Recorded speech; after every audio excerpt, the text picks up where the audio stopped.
Relire le monde, c'est très parlant pour un médiateur culturel, puisque au sein de mon métier, je suis amené à demander au public qui fréquente les activités culturelles de mon territoire ce qu'il pense de telle ou telle œuvre, ce qu'il pense de telle ou telle exposition. Et du coup, relire le monde, pour moi, c'est vraiment chacun se fait sa propre idée du monde à travers une œuvre littéraire ou à travers la culture en général. J'ai un petit exemple d'une dernière exposition qu'on avait fait ici à Saint-Junien, d'un street artiste très connu qui s'appelle Jeff Aerosol, qui avait une œuvre où c'était un grand festival avec plusieurs personnages. Et je posais la question à des élèves qui étaient en train de visiter l'exposition, qu'est-ce qu'ils pensaient de cette œuvre-là. Et je me souviens très bien, il y a un petit garçon, c'était le seul à répondre ça, parce que tous ses camarades avaient répondu c'est la fête, les gens sont en train de danser, ils sont heureux.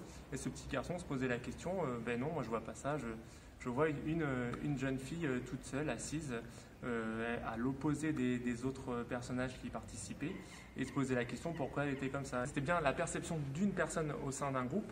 Et pour moi, relire le monde, on se plonge dans un bouquin par exemple, on se plonge dedans, on s'imagine ce qui peut se passer à la fin de l'histoire.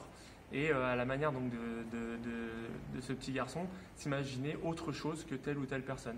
Et pour moi, avoir sa propre conception des choses, sa propre perception culturelle ou littéraire, c'est très important et c'est mon image de relire le monde. J'ai un autre exemple parce que pour moi aussi c'est un sujet vraiment d'actualité. Donc avec la période qu'on a traversée qui était vraiment très compliquée pour tout le monde, je pense qu'aujourd'hui les auteurs sont dans cette réflexion de relire le monde, faire partager sa propre perception du monde. Et j'ai un exemple là, un auteur local qui s'appelle Nicolas Paquier, qui m'a fait partager son œuvre avant qu'elle puisse être distribuée en relecture.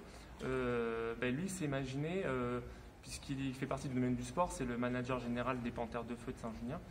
Comme il fait partie de ce domaine-là et à la fois il est aussi auteur, il s'est imaginé quel pourrait être le futur de demain dans le domaine du sport.